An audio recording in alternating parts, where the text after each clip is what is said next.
षड रूप षड रिपु ओ रिपु रिपु माने किस रिपु माने हमर शत्रु शत्रु शरीरर शत्रु काम क्रोध लोभ मोह मद माश्चर्य माश्चर्य ये हला शरीरर शत्रु शरीर याकू जय करिया एते सहज नुहे किंतु ताकू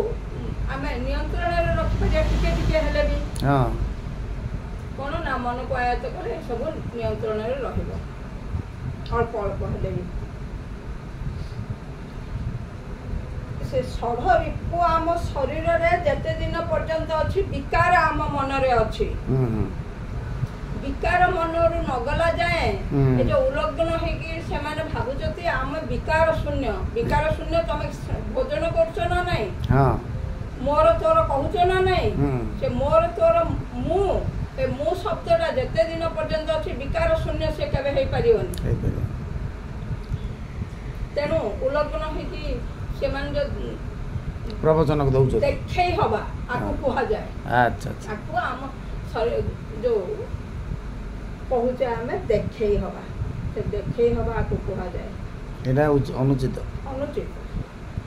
शरीर रे जते दिन पर्यंत ए षड रिपु नष्ट हेनी मोह नष्ट हेनी कामना वासना नष्ट हेनी से केबे एमती करबा उचित नुहे देखे हवाटाकू धर्म कुहा जीवनी देखे हवा को निजर किछि भी से आदाय करछि बोली धरा जीवन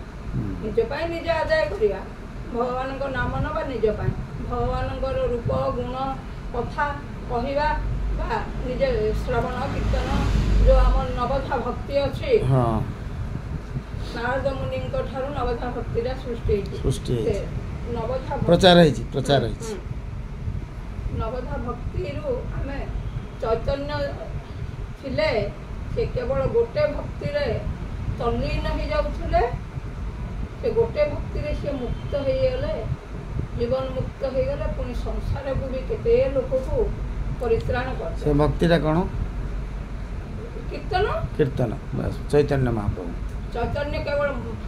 से कीर्तन रे तल्लीन रहउथले चैतन्य महाप्रभु तो भगवान को अवतार परा विष्णु कला रे जन्म नहीं थी कोठी तो हमर लेखा है नहीं तबे विष्णु कला वेदर तो नहीं भागवत रे भी नहीं गीता भी नहीं तबे विष्णु कला नहीं से जन्म होइथिले निश्चय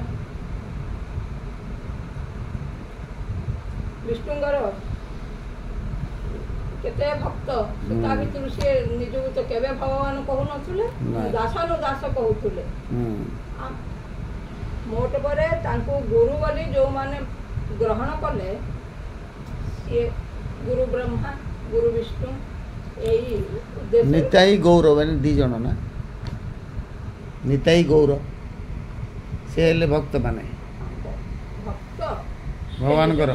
दासानु दास कहूथले से केबे कहू नथुले मु भगवान केबे कहू